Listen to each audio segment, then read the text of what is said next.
आपल्याबरोबर शिवसेनेचे नेते आणि माजी आमदार राजन साळवी आहेत. त्यांनी धाराशिव आणि लातूर जिल्हा दौऱ्यावर आहेत. स्थानिक स्वराज्य संस्थेच्या पार्श्वभूमीवर पक्षाची गटबांधणी जी आहे ती आता सुरू आहे. सर, लातूर आणि धाराशिव समन्वयक पद तुमच्याकडे दिले शिंदे साहेबांनी, काय सुरू आहे आता? शिवसेनेचे मुख्य नेते आदरणीय एकनाथ शिंदे साहेबांनी धाराशिव आणि लातूर या दोन जिल्ह्याची जबाबदारी समोर माझ्यावर दिलेली आहे आणि मग त्या अनुषंगाने कालच मी लातूर जिल्ह्यामध्ये आलो. लातूर जिल्ह्यातल्या एकूण 6 विधानसभा मतदारसंघ आहेत. दोन एकत्रपणे अशा आमच्या 3 बैठका काल झाल्या. तिथल्या असलेल्या आमच्या शिवसेनेच्या सर्व पदाधिकाऱ्यांबरोबर आमचा संवाद साधला गेला आणि मग त्यांच्या माध्यमातून त्या ठिकाणी शिवसेना इथल्या सर्व ज्येष्ठ लोकांनी रुजवलेली आहे, वाढवलेली आहे. फक्त त्याला आता आधार द्यायचं काम करण्याचं काम माझ्या जबाबदारी दिल्यामुळे त्या ठिकाणी मी गेलो. काल दिवसभरामध्ये बैठका चांगल्या तऱ्हेच्या व्यवस्थित झाल्या आणि आज सकाळी मी आपला धाराशिव जिल्ह्यामध्ये उमरगा, नंतर तुळजापूर आणि आज या ठिकाणी धाराशिव मध्ये आम्ही आलो. या ठिकाणी पदाधिकारी बैठका संपन्न झाल्या आणि एकच विषय फक्त या संपूर्ण भागामध्ये, ग्रामीण भागामध्ये शिवसेना वाढवणं हेच माझं कर्तव्य राहिलेलं आहे. साहेब, तुम्ही शिवसेनेचे फार मुरब्बी नेते आहात. दोन्ही माजी मुख्यमंत्री, दोन्ही शिवसेना प्रमुख, ह्या दोन्हीकडे बी तुम्ही त्यांच्याबरोबर काम केलंय. शिवसेना उद्धव ठाकरेंची, शिवसेना शिंदेची, या दोघांकडे तुम्ही काम केलंय. काय वाटतं तुम्हाला ह्या दोघांबद्दल? वंदनीय शिवसेना प्रमुख बाळासाहेब ठाकरेंचा मी शिवसैनिक आहे. अच्छा. पक्षप्रमुख उद्धव ठाकरे साहेब तिकडे आहेत, इकडचे पक्षप्रमुख आमचे एकनाथ शिंदे साहेब आहेत.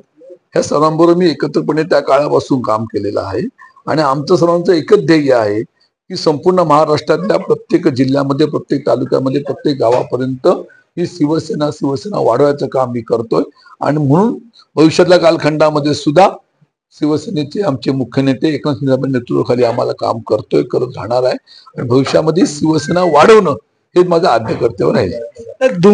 दोन्ही नेतृत्वामध्ये काय फरक आहे हे मी तुम्हाला प्रश्न विचारलो. मी काय बोललो, वंदनीय शिवसेना बाळा ठाकरेंचा मी शिवसैनिक आहे. त्यांच्या आधिपत्याखाली त्यांचं नाव घेऊन काम करणारी ही सर्व मंडळी आहेत आणि म्हणून शिवसैनिक म्हणून जे मला करायला पाहिजे ते माझं कर्तव्य आहे ते मी आता पार पाडतोय. तुम्ही शिवसेनेमध्ये स्पष्ट बोलणारे नेते. आता राज ठाकरे आणि उद्धव ठाकरे एकत्र आलेत म्हणायला हरकत नाहीये. येणाऱ्या निवडणुका आहेत, त्यांच्या एकत्र येण्याने शिंदे शिवसेनेला काही फरक पडणार आहे? बाळासाहेब ठाकरेंचे ते दोन्ही शिवसैनिक आज एकत्र येऊन भविष्यातल्या कालखंडामध्ये काय करावं, कसं करावं त्यांची भूमिका राहणार आहे. पण आम्हाला माहिती आहे की महाराष्ट्रामध्ये ज्यावर मुख्यमंत्री एकनाथ शिंदे साहेब झाले त्या दिवसापासून आजपर्यंत महाराष्ट्रातल्या गोरगरीब जनतेला, शेतकरी मजुराला, शेतकऱ्याला सर्वांना एकत्र करून नेण्याचा प्रयत्न केलेला आहे. त्यांच्या मुख्यमंत्री कालावधीमध्ये त्या पद्धतीने त्यांनी त्या ठिकाणी लाडकी बहीण सारख्या अनेक योजना संपूर्ण महाराष्ट्रामध्ये आणल्या आणि त्यामुळे मागच्या झालेल्या निवडणुकीमध्ये 80 जागा त्यांनी उभ्या केल्या, 60 जागा त्या ठिकाणी निवडून आल्या. मोठं प्रचंड यश त्या निवडणुकीमध्ये मिळालेलं आहे आणि म्हणून भविष्यातल्या कालखंडामध्ये एकनाथ शिंदे नेतृत्वाखाली आम्ही सर्वजण काम करतोय आणि संपूर्ण जिल्ह्यामध्ये, तालुक्यामध्ये काम चालू आहे. निश्चिंत राहा, ठाकरे बंधू एकत्र येऊ दे, एकत्र राहू दे, परंतु या संपूर्ण महाराष्ट्रामध्ये महायुतीच्या माध्यमातून आणि शिवसेनेच्या माध्यमातून आम्ही पुढे जाणार, आम्हाला विश्वास आहे. ठाकरे ब्रँड की शिंदे ब्रँड? शिंदे ब्रँड. शिंदे हा ब्रँडच आहे. त्याने दाखवून दिलं, सिद्ध केलं की 80 पैकी 60 जागा आणू शकतो. ही किमया फक्त आणि फक्त या राज्यामध्ये आदरणीय एकनाथ शिंदे साहेबच करू शकता, हे सिद्ध करून दाखवलेलं आहे. धाराशिव जिल्ह्यामध्ये एकंदरीत तुम्ही आढावा बैठकी काय घेतल्यात, लातूरमध्ये पण घेतल्यात. परिस्थिती जी आहे शिवसेनेमध्ये, कुठं तुम्हाला अंतर्गत कलह वगैरे काय दिसतात? नाही, कुठेही शिवसेनेमध्ये कलह नाही. शिवसेना सर्व एक संघ आहे. शिवसेना हा परिवार आहे. त्यामुळे तुम्ही चिंता करू नका. कुठच्याही पक्षाला या ठिकाणी आम्ही शिरकाव करू देणार नाही. भविष्यातल्या होणाऱ्या जिल्हा परिषद, पंचायत समिती, नगरपंचायत, नगरपालिका, ग्रामपंचायत निवडणुकीवरती फक्त आणि फक्त महायुती आणि शिवसेना असेल असं माझं मत आहे. भविष्यात शिंदे आणि ठाकरे एकत्रित येतील का? आता भविष्यामध्ये काय घडणार आहे कुठं मला माहिती आहे. जसं की राज ठाकरे आणि उद्धव ठाकरे, म्हणून ते समजलं कधी, किती वर्ष गेली समजायला. भविष्यात काय घडणार आहे ना हे मला माहिती नाही. फक्त आजच्या आडीला संपूर्ण महाराष्ट्रामध्ये फक्त आणि फक्त एकनाथ शिंदे साहेबांची शिवसेना आज अग्रक्रमाने पुढे चाललेली आहे. कारण ही प्रश्न तुम्हाला मी काय विचारतोय, कारण तुम्ही शिवसेनेत एवढं काम केलं ना, ते आम्ही लहान असल्यापासून बघतोय की तुम्ही शिवसेनेत किती प्रामाणिकपणे काम केलंय. त्याच्यामुळे ह्या सगळ्या नेत्यांचा तुम्हाला अनुभव आहे. त्याच्यामुळे मी तुम्हाला हे प्रश्न वारंवार विचारतोय की दोघं भविष्यात एकत्र येतील का. म्हणून म्हटलं मी अनेक वर्ष हा अनुभव घेतलेला, त्या आधारे तुम्हाला सांगतो. आजच्या घडीला सर्वांच्या डोळ्यासमोर एकमेव शिवसेनेचे नेते एकनाथ शिंदे साहेबच आहे आणि तेच सर्वसामान्य माणसाला आधार देऊ शकतात असं प्रत्येकाचं मत आहे. आता आमचे भूमपरांडावासी आमदार आहेत तानाजी सावंत, गेली 8 ते 9 महिन्यापासून मतदारसंघात नाहीयेत. मतदारसंघातल्या जनतेने प्रश्न कुणाकडे मांडायचा हा देखील एक प्रश्न आहे. ते तुमच्या शिवसेनेचे नेते आहेत. तानाजी सावंत हे शिवसेनेचे उपनेते आहेत. या जिल्ह्याचे पालकमंत्री होते, आज सध्या विद्यमान आमदार आहेत. त्यांच्या माध्यमातून ह्या संपूर्ण जिल्ह्यामध्ये एक मोठा आधार द्यायचं काम आमच्या सैनिकांना केलेलं आहे.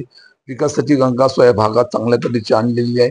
शैक्षणिक उपक्रम ह्या भागामध्ये मोठ्या प्रमाणात केलेले आहे. तानाजी सावंत हे आमचे या विभागातले नेते आहेत. त्यांच्या माध्यमातून या ठिकाणी चांगलं त्याचं काम चालू आहे. संपर्क आहे नाही हे तुमच्याकडे मला समजते, पण माझ्या माहितीप्रमाणे त्या मतदारसंघामधली कोणाची तक्रार ही त्या सूचना माझ्याकडे आली नाही. तानाजी सावंतांचं काम या मतदारसंघामध्ये योग्य रीतीने सुरू आहे असं माझ्याकडे माहिती आहे. तुमचं आणि त्यांचं बोलणं होतं का? हो, तानाजी सावंत जेव्हा आरोग्यमंत्री होते त्या काळामध्ये त्यांचं माझं चांगलं बोलणं झालं होतं. आज आमदार म्हणून सुद्धा मी या ठिकाणी त्यांना फोन केला होता. त्यांनी मला सांगितलं की त्यांची तब्येत बरी नसल्यामुळे ते पुण्याला असल्यामुळे ते येऊ शकले नाही, पण त्यांचे ते पुतणे धनंजय यांचे संपर्क साधला, बोलणं झालं आणि त्यांचा जो मतदारसंघ आहे त्या मतदारसंघाची विधानसभेची बैठक आम्ही आजच्या शेड्यूलमध्ये नव्हती आणि म्हणून पुढच्या टप्प्यामध्ये जेव्हा मी येईल त्यावेळेला परंडा, भू आणि वाशी अशा तऱ्हेची बैठक तिथं काढणं. त्या बैठकीला तानाजी सावंत त्या जातींशी असतील आम्हाला विश्वास आहे.